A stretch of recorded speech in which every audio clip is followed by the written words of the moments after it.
Andijondagi 1064 taksi xizmatidan umuman foydalanmanglar. 1064 ga boykot e'lon qilamiz.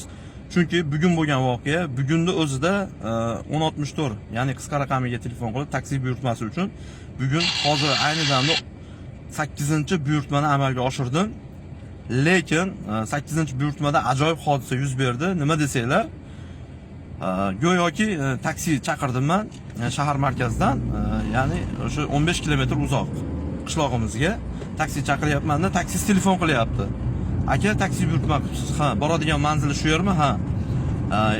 Примерно 50 ming so'mga borsak, qaytishimizga yana 50 ming so'm qo'shib berasizmi, deyapti. Bu qanaqa xizmat tur endi? Bittasi emas, ikkitasi emas, uchtasi emas, to'rttasi shunaqa deyapti. Shunaqa bo'lishi mumkinmi?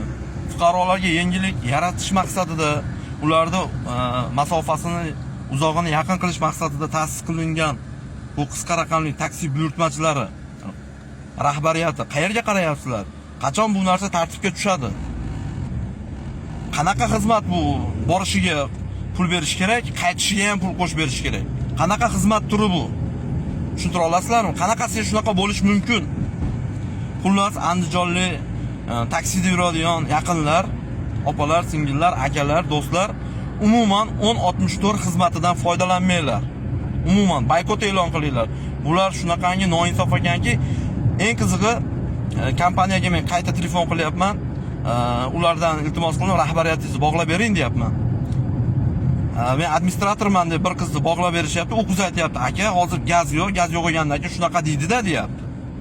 G'alati emasmi bu? Qanaqasiga bunaqa bo'lishi mumkin? Bu kompaniyani administratori shunaqa deb turganda taksistlardan nima kutish mumkin? Baraka topsin, boshqa taksist keldi, insofli ekan, hozir olib ketyapti. Lekin ungacha bo'lgan 4 tasi shunaqa deb telefon qilyapti. Bu qanchalik haqiqatga to'g'ri?